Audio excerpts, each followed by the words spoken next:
heard about Asia. So I worked at Pizzeria Rimini at the beach in Tel Aviv, where they have this big gorilla. I heard the other day, it's still there, but I haven't seen it, right? And I lived with a family, I lived with an elderly couple that have now both passed away. Their son, Rafi, he lived in Germany. And they were both Rotenberg, they were called. Both husband and wife lived in, what is this parallel street to the beach called? And then there's one Ben Gurion? Ben Yehuda. Yeah, Ben Yehuda. Rehov. They lived there, Rehov. I remember they had the supermarket, the most amazing supermarket with chocolate, raisin inside, and chocolate, and everyone was eating them. They were buying, eating, buying, eating, and I did the same. Bought very little and ate a lot. Was the first one in Israel? I was there. And for years, Shacha brought me those things to because he heard about it. And I used to eat them, and then I gave up on sugar, and that was different. But the thing was, I used to love those things, and I would go there and buy a few and eat the rest. Anyway, so that was just a memory. And then I worked a little bit, and then went to Thailand. And when I was in Thailand, I decided I wanted to go to India. I heard about India, but I ran out of money. So first I had to go to Japan, and I worked some time in Japan. I met lots of Israelis. I stayed only with Israelis. They were I was in an apartment with 8 people. They were all Israeli. I had an Israeli boyfriend at that time, actually. Zion, right? Zion. Yeah, his name was Zion. Forget his last name. Anyway, so no, I'm not changing the story. It's true. I usually don't tell people I'm Israeli. So anyway, and then after my time in Japan, then I traveled to India eventually, and I traveled around a little bit. I went briefly to Indonesia and Thailand, and then went to India. And actually, I still didn't know what I would study, so I was just having spent some time traveling. I didn't know what to study, and I arrived in Dharamsala. That was my last stop. I've been to Varanasi, to Calcutta, to Manali, and it was getting hot in India, so I didn't want to be in the south, so I went to Dharamsala. And when I arrived, I felt, in the evening when I arrived, I was not very happy, but in the morning when I got up, I felt so happy and so peaceful, so I thought, wow, this is a special place. And it just felt that, I don't know, I felt like I'd arrived home or something. I mean, just I felt like very homely. Not arrived home in the literal sense, but I felt like, I can relax. And anyway, then I continued staying there. I met 2 Israeli girls. So we took a room in Baksunat, and that was Baksunat before there was even one hotel. No hotel. In a family, we lived in a family. We took rooms, 20 rupees per day, and we lived with a family there. And then I did a Buddhist course after a while. You know, I wanted to stay only for 2 weeks, go back to study my education, still didn't know what, but I knew I had to go back if I wanted to, you know, not lose touch. I've been already gone for more than a year. And so I decided to go back, but then I stayed on in Dharamsala. Every week I was like, no, a little longer, a little longer. And one day I did a Buddhist course, and that really threw me off my feet. Wow, this was the most amazing course. It was done by an Indian called Behram Gista. He's still online. You can Google him. I Googled him the other day. Because, you know, they say it's very important to have respect for all your teachers. And I thought, one of my teachers said that, and I thought, oh my God, I can't forget Behram Gista. He was my first Buddhist teacher. So I Googled him, and now I'm kind of, at least I know where to find him. He's on YouTube. Anyway, so he taught Hinayana, I mean, Theravada tradition, like very kind of like not much Mahayana, and he gave those teachings on and I was hooked. I was, whoa, it's like it changed my life. It was like, whoa, I came home and I was a different person. But that didn't mean I accepted everything, but it really hit me in the face. So then I wanted to study Buddhism in university. I had no thought of anything else. And I still, remember I told you the story of seeing this monk who came out of a store, David. Do you know David from Australia? David Marks. He was the monk. So David Marks, but that was before I had a course on Buddhism. That's when I saw David Marks come out of the store. He's a wonderful monk. No longer a monk, but he may become a monk again. Anyway, he's an amazing person, amazing practitioner. So he came out of the store and I got really angry with him. That was my first encounter with a monk. And then I got into Buddhism. I didn't become a Buddhist right away. No. That was too much. But I liked Buddhism a lot. And then I remember I was in Tushita and I saw a nun, and that was already after I liked Buddhism. I saw her and I thought, oh, of course she became a nun. Who would have married her? Terrible. I mean, the haircut, I just, Anyway. So definitely you can see I was definitely not ready to become a nun at that time. And then I went to Kopan. And did some courses there, Venerable Karen. And so my attitude, and I started thinking of becoming a nun. So thought arose. I was like, wow, I want to become, maybe yes. Oh, no, it's scary. Oh yeah, no. And then the problem is I only had a high school degree. So I was like, oh my God, if I become a nun now, and I be a nun for 10, 15 years, and I give back my vows, what am I going to do? I'm going to wash dishes at McDonald's? Or, no, I'm not qualified to do anything. It was petrifying. I was really scared, and I asked so many monks and nuns, what is your advice? What did you do to stay a good monk or nun? What helped you to keep your vows? What are the dangers? I kept asking. And they gave me very valuable advice. And at some point I wanted to become a nun. Now I knew I wanted to become a nun. So I had to call my parents. I had to call mom and dad and tell them I want to become a nun. I called my parents. Those were the days, 3 minutes, 180 rupees, whatever. So from Nepal. And I called and I said, look, I want to become a nun. And my mom was like, oh, don't give away your money. I'm coming. She thought I joined a cult where they take away your money, they brainwash you and they take away all your money. So she said, don't give away your money. I was like, what are you talking about?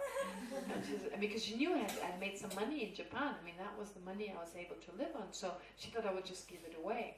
And I was like, no, I don't give it away. She said, I'm coming.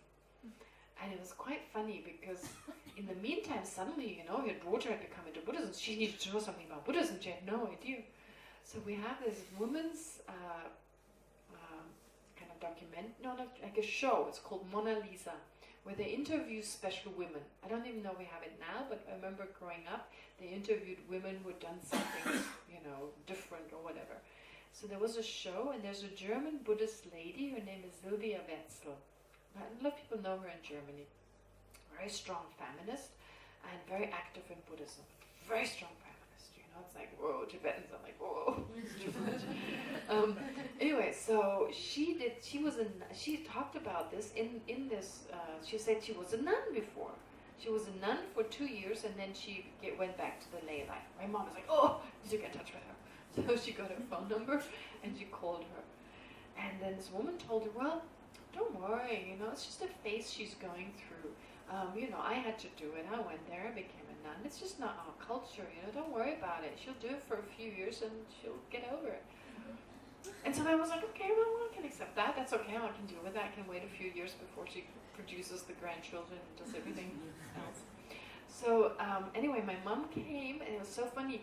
She said to me, it's all right. I've thought about it. It's all right. You can become a nun. You only have to do it for 2 years. It's true. I was like, huh? Why 2 years? Where does that come from? And she said, well, Sylvia Wetzel told me. You do it for 2 years, and then you've done it, and you move on. So that was my mom's logic. And then I remember I wanted to buy one of those. They have very good ones in Nepal. They're not as heavy, but they keep you warm. And I was with my mom in the store buying it, and my mom was crying so much. And I bought it. And every time I would take it out of my bag, she would cry. And in the end, I gave it away because it upset her so much.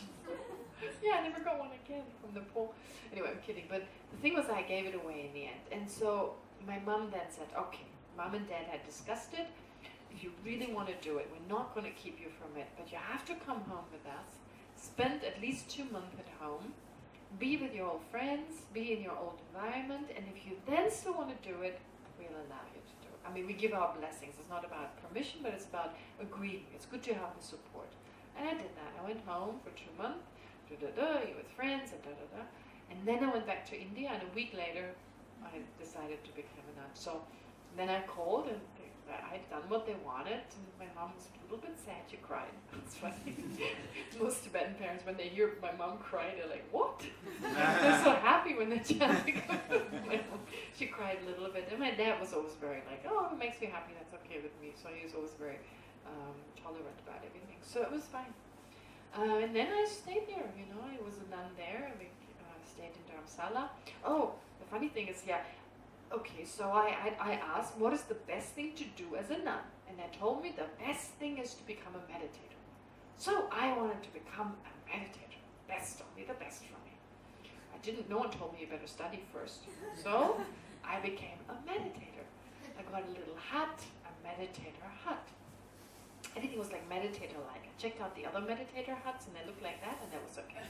So now I had to learn what meditators do. So I had a gas stove, and someone told me, oh, but the real meditators, they have a kerosene stove, right?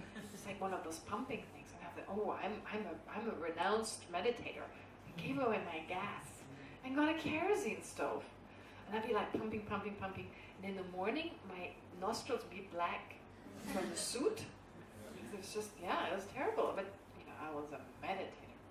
And I had no idea what to meditate on. I mean, what did I know about meditating? So I knew the meditators got up at 3. Okay, I got up at 3, you know. My alarm clock got up at 3, tried to meditate, didn't know what on. I had the Liberation of the Palm of Your Hand. That had just been published. So I had that in front of me, but I didn't understand really, and I had lots of questions. And at 4, I'd go to sleep again. So I got up at 3 and went to sleep again at 4 in the morning. Anyway, so that was my stint as a meditator. It was terrible. I had no idea what I was doing there, but I was doing the best thing, the meditator thing. And then slowly I realized I have to study. It's not going to work out like that. So I thought I have to learn Tibetan. If I learn Tibetan, if I know Tibetan, I can go and see the lamas, they can give me teachings, and then I can go and meditate. You know, like Marpa and Milarepa. I need to find my own Marpa. He doesn't treat me like Milarepa, but if he doesn't, then I meditate.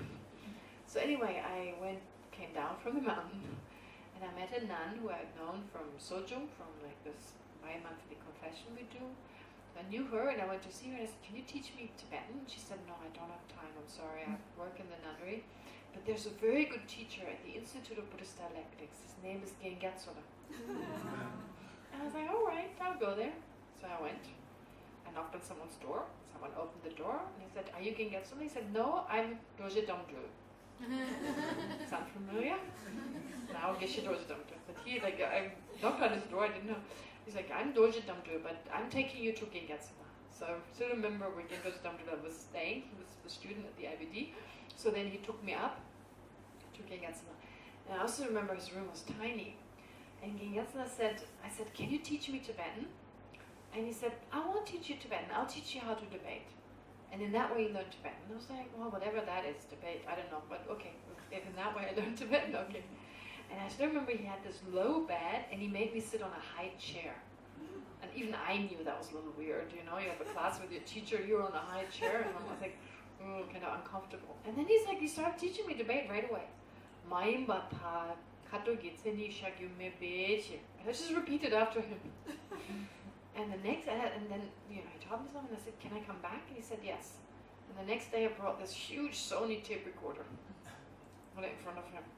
And I remember I couldn't understand much, you know. The first time I took a nun who knew some of the debate material, and we took 8 hours to go through that first tape. I still remember 8 hours. I thought, oh my God, how long is it going to take me to learn this? If one cassette tape takes me 8 hours. I tried to do the math. You know, how many hours every day am I going to be busy?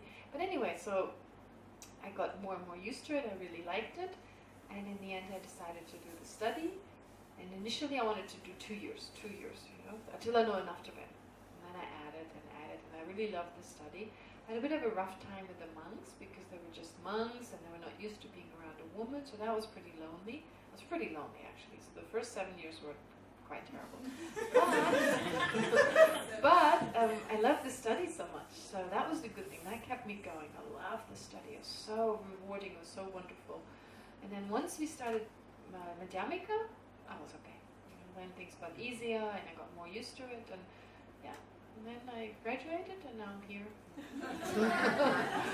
So that's it. That's right. There's not more detail actually. You got the funny parts too. Okay. All right. So should we do a small meditation? Right. Let's do a meditation to round this up. I'll first take you through just a few things, a few thoughts with regard to what we've done so far. And then I would like to also dedicate, we can do this together, and I've been asked in particular to dedicate for Anilopsan, right, who's having some health difficulties, facing some problems. So of course Anilopsan, she's one of your main lamas here in India, here in Israel, so very important to pray for her. And I've also been asked Boaz Amichai, so his father is sick, he's looking after him right now, he's in hospital, so please pray for the quick recovery of his dad, maybe better soon. And if you can think of anyone else you want to pray for someone, please say so. My friend Ruvel. Ruvel, okay. So Polly's friend Ruvel. I can pray for my ex-husband. Your ex-husband, okay, alright, what's his name? Shlomo. Okay, alright, I can remember Shlomo and Ruvel. Ruvel. Shlomo. Ruvel and Shlomo. Alright, so let's do some meditation first, and then we dedicate together, okay? So we start with some breathing.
So now let's see that whether after this retreat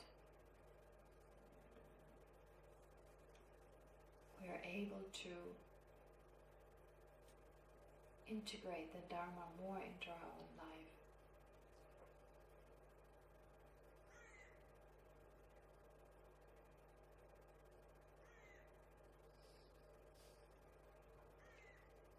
By starting our day with taking refuge 3 times and generating bodhicitta.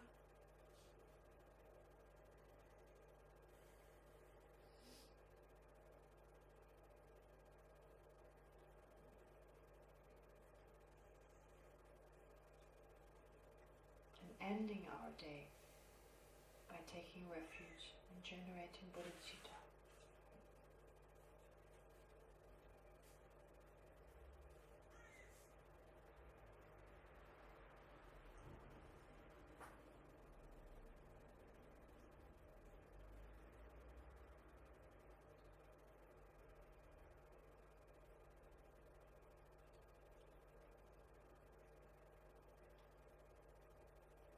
We take refuge in the Buddha.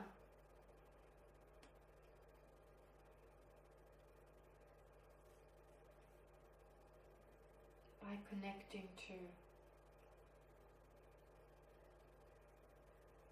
any of the high lamas, any of the realized lamas even if we just connect to them mentally.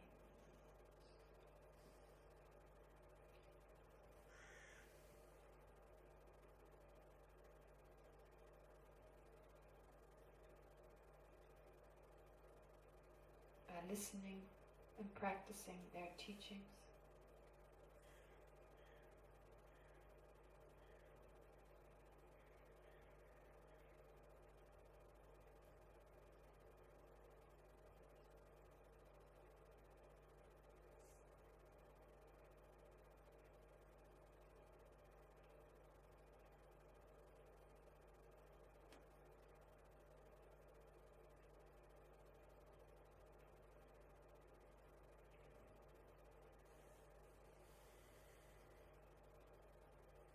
And whenever we see an image of the Buddha, to allow ourselves to be reminded and inspired.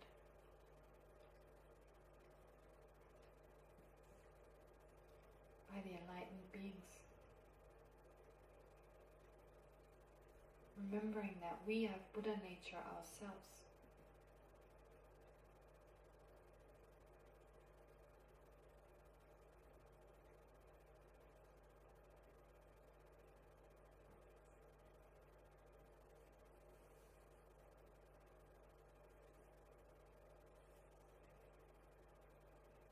We're so fortunate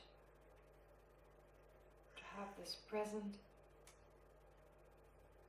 human body and so many freedoms and opportunities.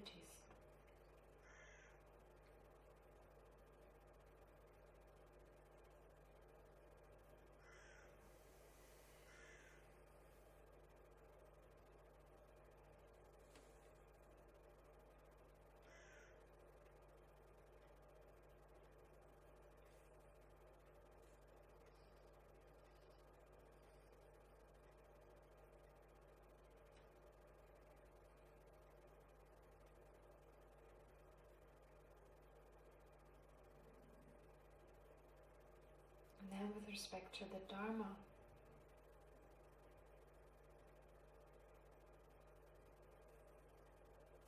let's try to integrate it even further into our own life.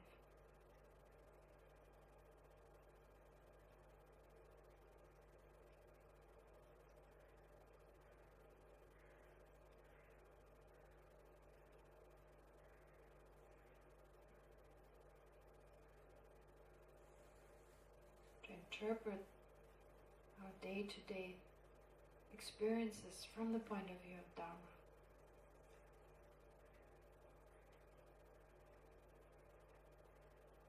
Considering the law of karma.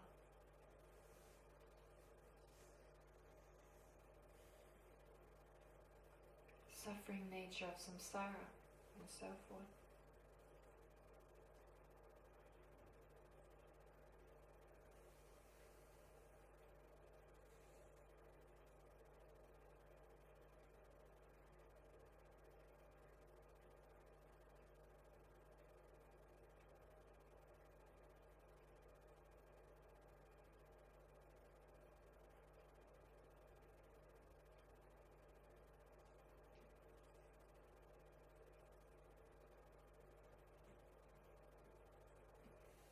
And also try to find a solution of a problem in the Dharma.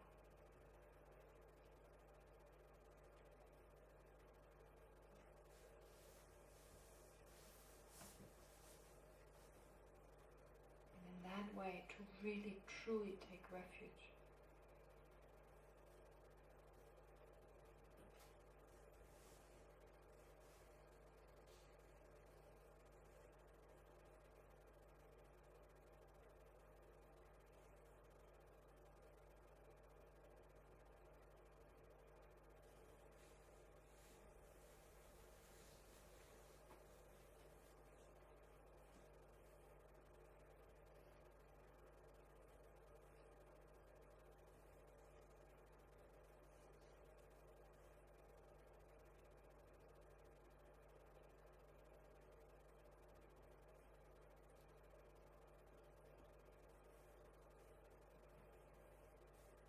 let's also generate the determination to adjust our attitude towards the Sangha.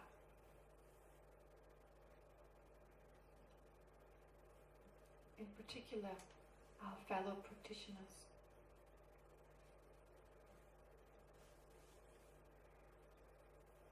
To recognize their importance.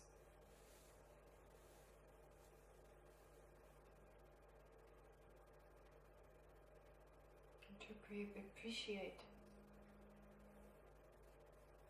their effort to integrate the Dharma into their lives.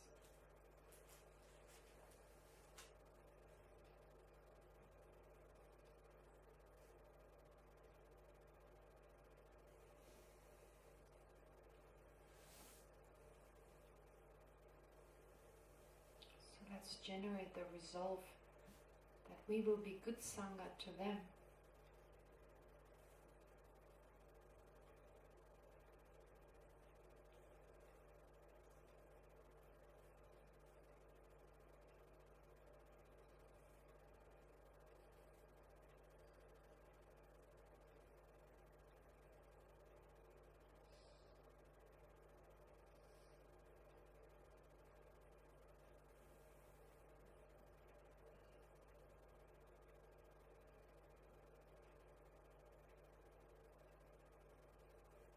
Let's spend a moment remembering the visualization of the Buddha in front of us, the different lineage lamas, and all sentient beings surrounding them.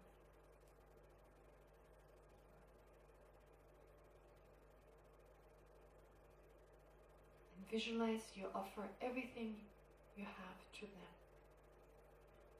You offer your body, speech and mind to all the Buddhas that are in the space in front of you, represented by the Buddha and the lineage lamas.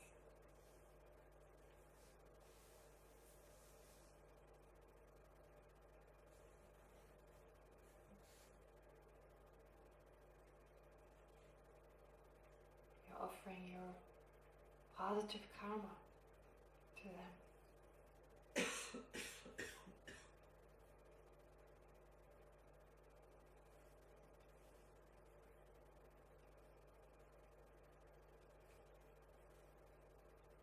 You offer your worldly possessions.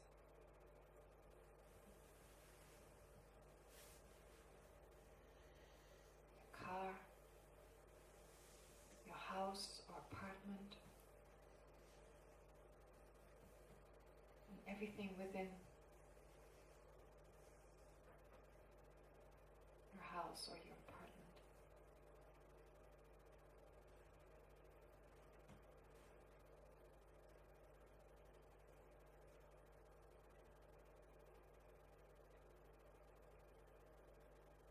For all your friends, your friendships, everything beautiful in your life.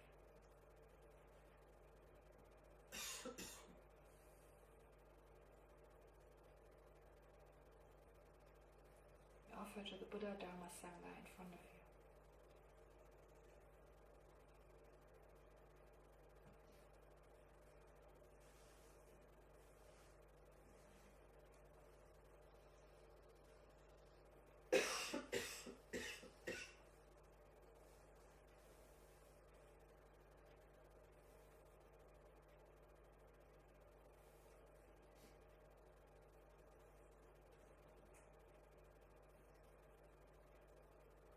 And you also offer those things that do not belong to you, all the beautiful sense objects in this world. Beautiful trees and mountains, art, department stores,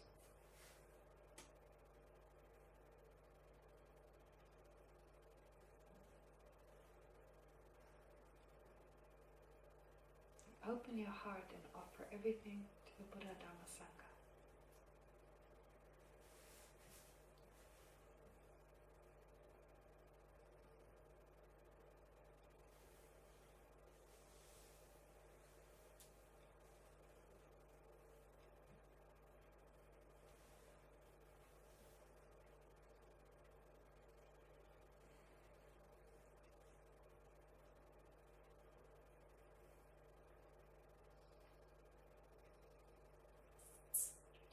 go as far as offering the entire universe, everything beautiful, everything pleasant, offer that to the Buddha Dharma Sangha, and for the benefit of all sentient beings.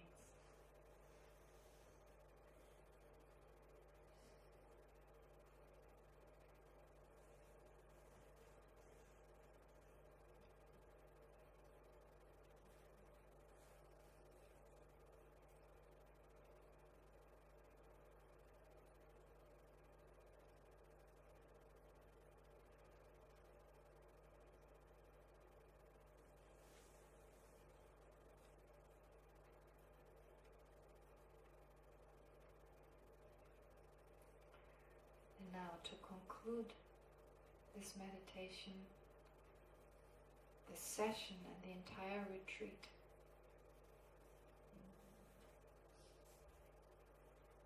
let's dedicate it to the welfare of all sentient beings.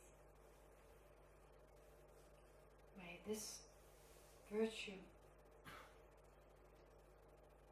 that I and everyone else here have accumulated become the cause for our own enlightenment.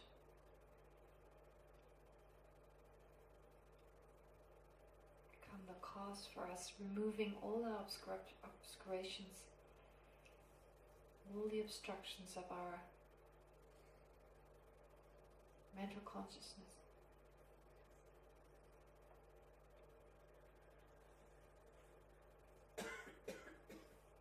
So that we are able to help others to do the same.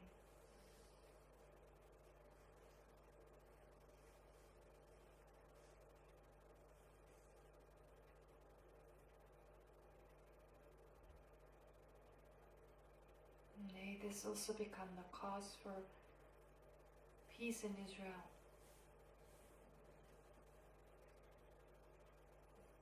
For more harmony and understanding.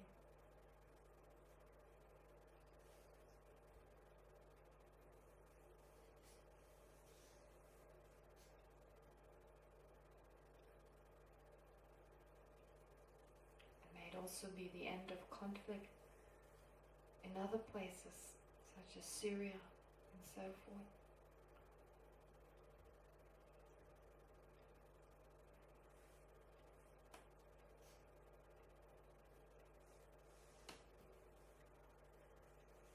And let's also dedicate the merit we accumulated towards the good health of Venerable Lobsang.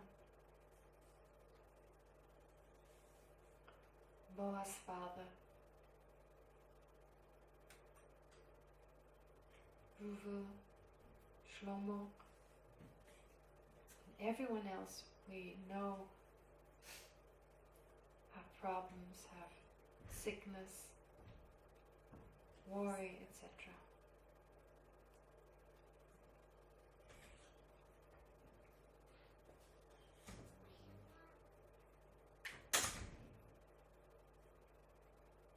That's dedicated towards them.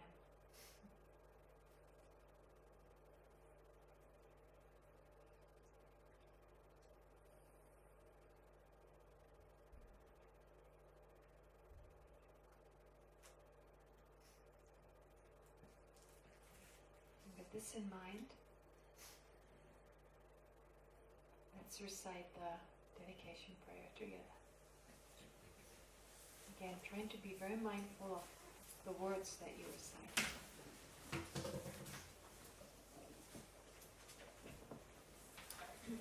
Page 21, Shantideva's dedication.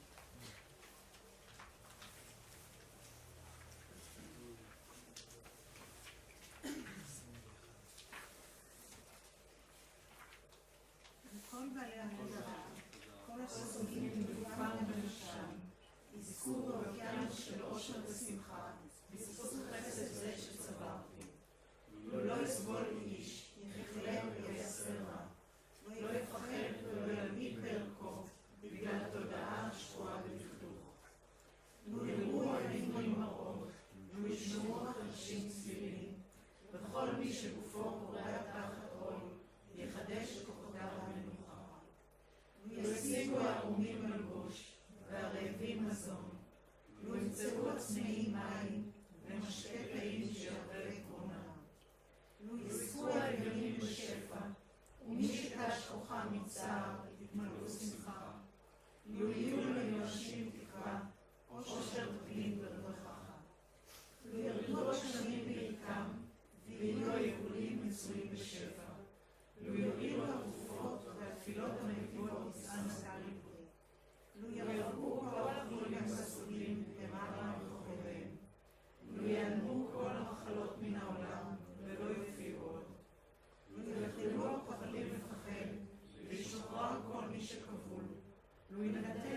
נסיים בהקדשה בעמוד 19.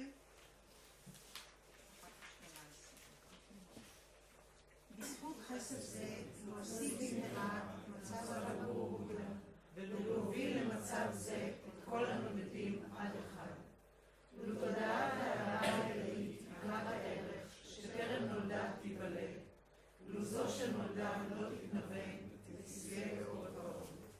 בארץ זו המוקפת נכסי ערים ושלגים, מקור הרווחה והעושר ולא יוצא מן הכלל, אבל לא תשמע רבה ועוצמה ותנזים יעצו, ולא תיוותר רק קץ הקיום. Okay. All right, so please have a safe journey back. And if we're still alive, see you next year.